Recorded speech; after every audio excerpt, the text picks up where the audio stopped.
Welcome to Eurobike 2024. Bikes are buzzing past me left, right and centre, almost got run over.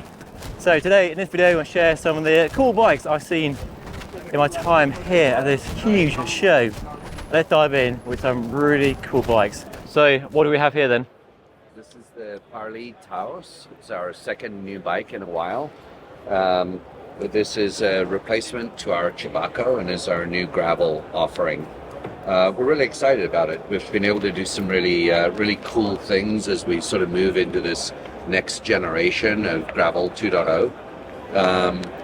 There are some familiar things that you would expect to see on a bike like this, with internal storage, a UDH rear hanger, T47 bottom bracket, ACR routing for the headset, 31.6 seat posts, so you can really customize and adapt this bike to be as you need it to and as you want it to. There is support on the front end for a suspension fork and support for a dropper post at the rear.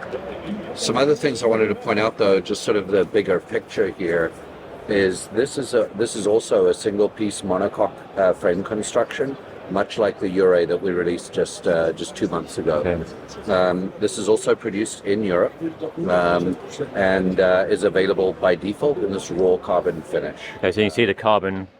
So there's no paint on it, or is there a thin clear coat? There's no paint, no clear coat, no finishing.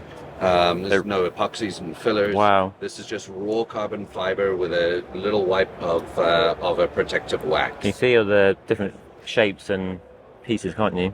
It's really exciting for us to be able to put our workmanship on display, a little bit like a show your work project. We're very proud of the work we've put into the layup on this bike. We put so much effort into making sure for us that the whole frame moves like you want it to. We don't solve for compliance with little rubber bushings and things. That's not really our jam.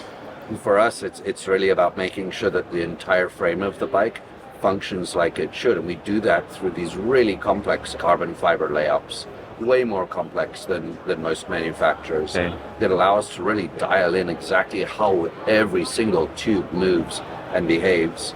The focus on this bike particularly was on traction. So yes, comfort and compliance are important for sure, especially on a sort of a race-oriented gravel bike like this. But in addition, the ability to maintain contact with the surface that you're riding on through very rough conditions and slippery conditions is key. This bike is hugely responsive. I mean, it's crazy. Get out of the pedal, out of the saddle, you step on the pedals, and it just goes. But also the rear of the bike will move vertically to allow you the suspension and coverage. You're not going to get any of that side to side or that twisting motion through the bottom of the frame. It's a very kind of high front end, so suspension corrected geometry, but very sloping top tube. Small rear triangle, lots of seat posts. You can put a dropper seat post in there, I guess, if you want to. You can, absolutely. Yep. And the bike's available in 6 different sizes. Each size has obviously its own layup, own geometry, and a progressively sloping top tube. The focus there has been on supporting smaller framed riders and giving them more options. We're delighted to see more women riding gravel and want to make sure that the widest possible audience has access to a bike like this. Is it aimed at racing, adventure, bike packing, or all the above when it comes to gravel riding? More of a race-oriented gravel bike, but for longer distance races. So we built this bike with the sort of 100, 150, 200 mile gravel races in mind. Coincidentally, that happens to give us a geometry that is a little bit more upright and a little bit more stable for someone who's going to spend 6 or 8 hours on the bike. So the geometry for this bike also works very well for a casual weekend rider who's out just exploring gravel and perhaps moving to this from mountain bikes or moving to gravel from a road experience. What sort of tire clearance are we looking at on the bike? Well, we're up to 50 mil. 50 mil, okay. Yeah. And 700 seat only, 650? 700 only. Okay. Yep. And do we have mounts for bags and bottles and fenders, or? Yes, there is a fender kit. Okay. So the fender mounts are hidden, and there is a fender kit to mount fenders, bento box support up at the top end. We decided not to go crazy with a ton of mounts on this. I'm sure some of our customers will adapt it to do that, but that really wasn't what we originally set out with. And we have frame storage. Yes, we're very proud of this. We have a push-button mechanism here for release. Just one press and the top lifts straight out. That's neat. You'll also note a real clean frame inside. We're really proud of that manufacturing. And again, just all of our work on display. And refitting the cover is just as easy. Just press down, click into place, and you're done. That is very simple, isn't it? Very simple. I like it. So available now? We'll start shipping in August. Okay. And we should have all frames, all sizes available by early October. Fantastic. So this is probably the lightest mountain bike on display here at Eurobike this year. Acclaimed at 5.86 kilograms. A carbon fiber hardtail mountain bike with some trick components. We're here in the trick stuff stand, and they make brakes. Very tidy brakes indeed. Super lightweight disc brake rotors and super light calipers as well. Look how cool they look.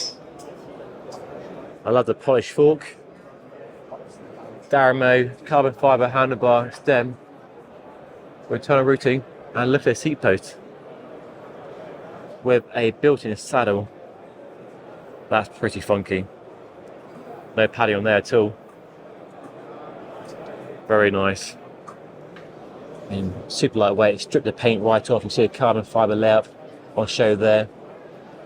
Super lightweight cassette, gold chain, carbon rims, and look at that bottle cage. Look at that. Nothing to it at all. So that is easily the lightest mountain bike on display here at Eurobike. 5.86 kilograms. Pretty special. On a Rondo stand, we have the new Ruut with a very interesting frame design, similar to that Specialized hybrid that came out a few months ago. So a really compact rear triangle and no seat tube down here to the bottom bracket. Crazy looking frame. Not really sure what the benefits are, to be honest, but it does look different, and that's no bad thing. So yeah, interesting design. Let me know what you think by dropping a comment down below. So there's a gravel bike, gravel tyres, not sure the type length, semi-internal routing on the front, and look at that head tube. Look how square, boxy that head tube is. Very, very chunky monkey indeed, and a big stout fork. Look at that. And they still have their flip chip in the dropouts. And look at how the disc brake is mounted to the fork as well.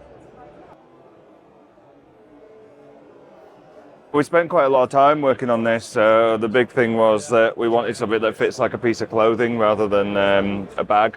So you'll see there's like tons of adjustability in this. So we've got sort of a side retention, shoulder retention, and the chest retention. And this is... What's the big challenge with a hydration pack? What's the biggest problem to overcome? A lot of it's fit. Okay. So the one thing is obviously we wanted it to fit a range of sizes and fit comfortably, because you're going to be wearing it for a long time. So that's what I was saying. We looked at it as more like tailoring a piece of clothing than we did like a bag. Okay. So the reason for we have two sizes in this. So this is actually the large, extra large, and then we do a small, medium. So there's a little bit of crossover in them due to all the adjustability. But it was difficult to get that for every type of body size. So you'll see that you obviously get your width of your chest from here, and then you can bring over how much the bag is by your top tension, and then you've got eventually your chest tension here, and also how the bag's been designed in terms of where the weight goes. So tons of storage on the front. We made this so you can fit a bottle of Coke in. You've got phone pouch, which is pleated as well, so you can get a few snacks in there. Should we say a bottle of Coke?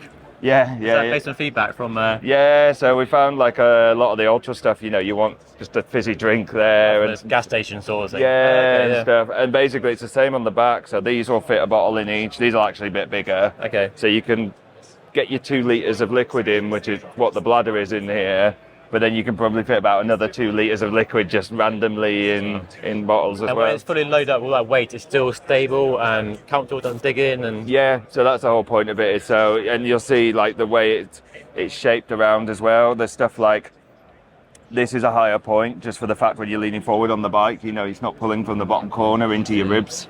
So there's lots of little details in the angling of things. So it's always sitting well when you're on the bike. And this actually sits a lot higher on the back, so you can still get to your jersey pockets as well. So there's bits like that. So you'll see in here there's a 2 litre bladder. is that your own bladder, or Yeah, that's our own. you design your own? Okay, with like a Restrap roll top. bladder. Yeah, so it's got a slide system across the top, so it just comes off and unlocks. It's also got a detachable hose on the bottom, so it means that you don't have to unthread the hose every time. Okay. That's 2 litres. That's 2 litres. One option, one size. One option, yeah, one size. And then you've got a main compartment here that you've got another couple of litres in, so, and this is for food. And the nice thing with this is you'll see there's like a pleat system inside.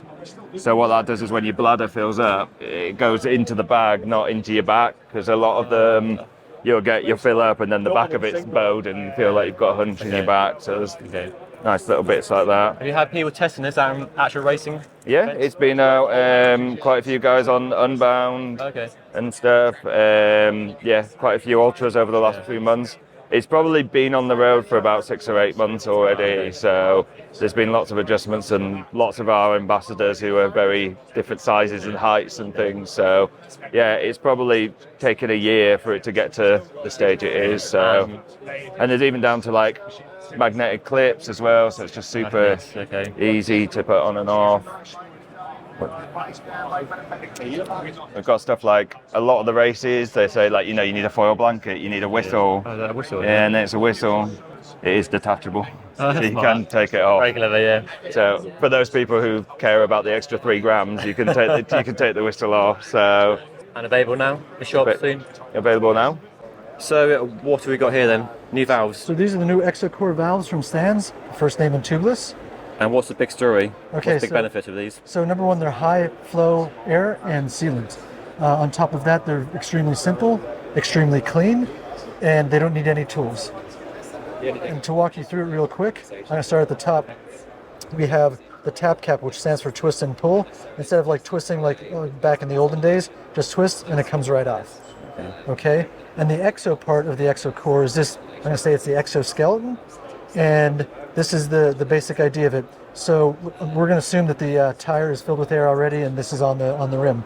So for, I'm going to say 1/4 turn to a 1/3 turn, you can microbleed it, and I can show you on the tire over there too.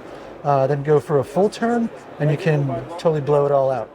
And the other beautiful thing is the insides, the sealant at no time touches any rubber, like none of the grommets. And what that means is it's not going to clog, it's going to stay very clean. And the other beautiful thing about this is this valve, this brass, I'm going to call it a piston. It's super durable, unlike the Presta. Like everybody has like at least one set of bikes with a Presta valve at an angle. And if this does get clogged, if this gets a little bit dirty, you just wipe it off like that. So it goes back in there and over to here. So this is the core, and this has been bored out to, like I say, like double or triple the flow of the air and sealant that goes in. And the other beautiful thing about this is if you do have a Presta core, it'll screw right in. So more airflow, no clogging. Correct. Just simpler and easier, more durable, reliable. Correct. And the last things I'll show you is the nut has an O-ring on it too to keep it closed easier, and then the gasket, I'm going to call it the gasket, has been reshaped to fit the curvature of the rim. It'll go that way. I don't know if we can get that. Yes, I've got that. I see. So, and it's a softer material, so it makes a much better seal. So the old square round ones will go up to like 90%. This is 100% steel, and then at the very end, more airflow for the inserts. So it's coming out the sides and the bottom. So if there's an insert, it'll also come out the sides. Cool. Available now in shops? No, September, like I say, mid-September. And what sort of price are we looking at? So for the extra, so we're going to go medium, large, and regular, those are $55 US, and the extra tall is going to be $65. That's that valve length, I mean. Yeah, the valve length, yes. So that's right. compatible with mountain bike, gravel, road, rims. Yes, absolutely. Okay. So what do we have here then? So this is the new double L chainwear tool. Double L stands for linear and lateral. So yeah, we're going to measure multiple facets of chainwear at this point. So two big things when we talk about linear wear, or what we've traditionally called stretch. We're the first in the industry to kind of get accurate results with both a SRAM flat top chain with its larger roller diameter and with a legacy roller diameter. Okay. So if we're only going to pull off of one side of the roller, you have to know what diameter the roller is. Otherwise, it's going to have an impact on that reading. It's easy to say, oh, it's not that big of a difference. If you're measuring 5 links of chain, it'll under-report wear by 0.2%. Okay. So it could be the difference between replacing just a chain and an entire drivetrain. So measuring linear wear is super easy to do on the bike, but you basically are going to put that roller in that little V-shaped notch, and then we're going to go to the other side, and then we're going to line up one of those holes with the pin on the chain. And so we've got 0.25% down at the bottom, 0.5, 0.75, 1%, and then we do a 0% as kind of a calibration hole to kind of just instill confidence in the tool over its lifespan. So yeah, kind of a cool thing. Removes roller wear from the equation as well. And then, like I said, that V-shaped notch accurately locates both roller diameters. The other side of the tool, the lateral wear, is something that's become more of an issue as we come into one-by drivetrains that are kind of designed to be run at wider angles. So yeah, this has to be done off of the bike, but we extend 5 links out, and then if the chain sags below our recommended replacement mark, then then you're ready for a new chain in terms of shift quality. So this is a chain that when you saw it on the other side was about 0.25, 0.3% of linear wear. Definitely way before where we would replace that chain from a traditional stretch standpoint. But this chain was removed from service because it wasn't shifting well. Okay. So when you think of the derailleurs moving around from the bottom and it dances over, and then the chain's got to jump up that cassette. If it's got all that extra play in there, those shifting motions of the derailleur are, getting delayed, and you're not getting that optimal shifting. Okay. Is it the first tool of a type to do both measurements? It is. So yeah, something that we've actually got a patent pending on in the U.S. and will probably file international ones here before the end of the year. But yeah, kind of a unique thing that's been a factor in smaller applications, more limited use cases for a long time. But the one-by thing has really kind of brought it to a head. So yeah, starting the conversation around that, getting some factory techs and some chain manufacturers, chain brands to kind of warm up to this idea and realize that, we know that that's a thing, but we've kind of always kept it quiet. So it's very unlike any other chain wear tool, isn't it? Yep, definitely a new concept. So and available now? Yeah, so they're available in the UK at Saddleback. Has received their first shipment. They've been pretty successful for us, so we had them in and out of stock within a matter of hours. For better and worse, good problems to have for sure. So yeah, we're continuing to make more in our Oregon shop, and we'll have them back in a few weeks. They're all made in the US still? Yeah, we make them in Bend, Oregon, along with everything else that we sell. So. And can I ask how much it costs, US and UK? 45 US. I think the UK price is a little bit more than that. I want to say about 50 pounds. Okay. But yeah. Are the colours available, just one colour? Freedom from choice. Any color you want, as long as it's green. Perfect. Cool, thank you. Awesome. Yeah, thanks. So we have some new technology here, which Fizik have been embracing in the new saddles. Can you talk to us about the technology, how it works, and how you use the technology to achieve a custom saddle? Yeah, the heart and soul is the pressure mapping technology. So we've got a sensor mat with 64 sensors in it.